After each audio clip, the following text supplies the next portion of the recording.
And then there was a terrific program that came later, but was wonderful at UWM. Right. UWM's professional theater training program is, we are still reaping all the benefits of that.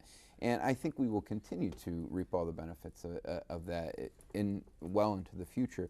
What was happening here in the 1980s was that Sanford Robbins at UW Milwaukee had founded this unbelievable program, the Professional Theater Training Program, which became one of the top programs in the country at the time.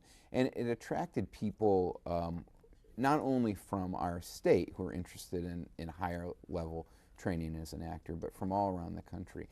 And what happened is that these people got unbelievable training in this program, and then they stayed and they created their own companies. They started to work for the professional companies in town. I mean, if you look at companies like Milwaukee Repertory Theater, you can see the PTT lineage sprinkled throughout that.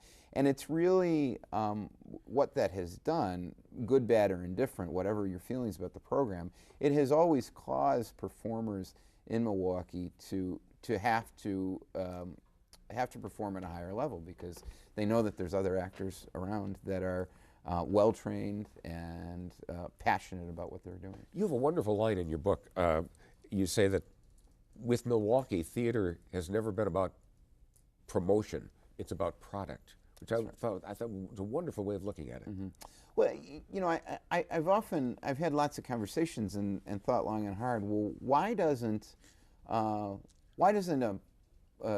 place like the New York Times give the notice to Milwaukee that they do to, say, a Chicago or a Minneapolis or even a Seattle? And the difference, I really contend, between those types of cities is not so much the quality of performance. I would actually make an argument that the quality of performance in Milwaukee is as good or better than most cities in the country. But there's more of a desire to really promote the product in those other cities. Milwaukee,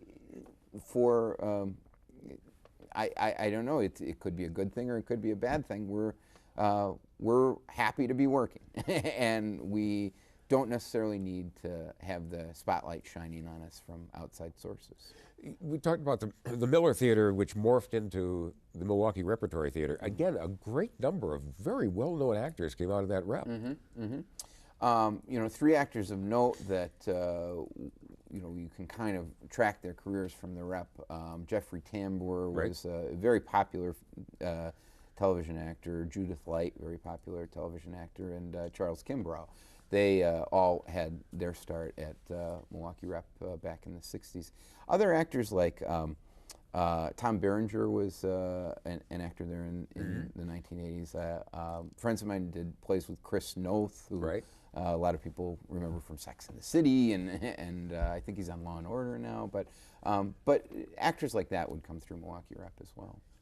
The scene in Milwaukee is varied, of course, from Shakespeare, although they're having some problems now with that company, or with the funding for it, to very experimental. What are some of the more experimental theaters that you've watched over the years?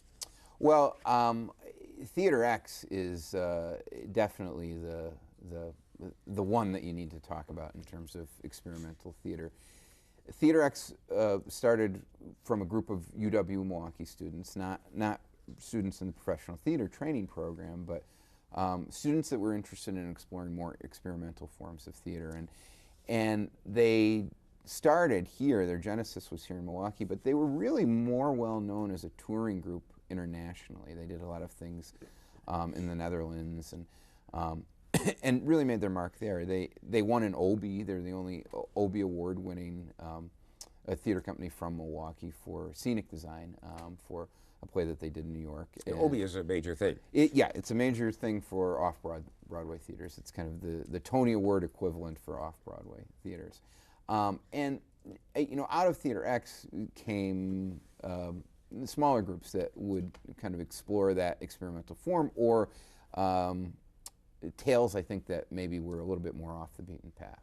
I was the artistic director of a company called Bialystok and Bloom for 12 years, and we certainly had our comparisons to Theater X at times. Why did you pick that name, by the way? It was a telling homage to the movie The Producers. Okay. That we always contended we had no idea what we were doing, and we would be successes in spite of ourselves. So I like that. Why didn't Milwaukee get the Guthrie Theater? Well, Tyrone Guthrie was looking around the country for lots of different places. And he did look at Milwaukee. He did look at Milwaukee and settled ultimately on Minneapolis.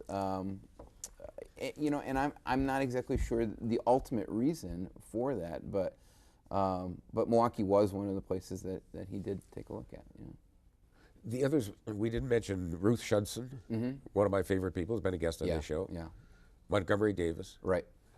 Great folks. Yeah, fantastic folks. And, you know, these are people that have put roots down in Milwaukee and have decided that this is a place where they want to have homes, they want to have families, and they want to contribute to the community. They don't just want to be actors and actresses. I think sometimes, when we were talking about earlier, why don't we get more credit, is our kind of inferiority complex that is it's just part of our lives. Yeah. And if people live here, well, they can't be all that great. Well, right. They are. The book is Milwaukee's Live Theater, Jonathan West, and it is just fascinating. Great pictures in here, going way back, and the German and the Yiddish theater. 30 seconds, this is cruel to do, but where do you see the future? I see the future only bright. Good. It's an interesting time for all theater and all arts in this country, just in terms of the economy and what we're going through, but it's a time where we can embrace great new creative thought. Jonathan West, thank you very much, and thank you very much for that book. It's fascinating. Thank you for being with us. As always, it's a pleasure to see you, and I hope you'll join us next time as we continue to remember. Thank you. Thanks, Jim.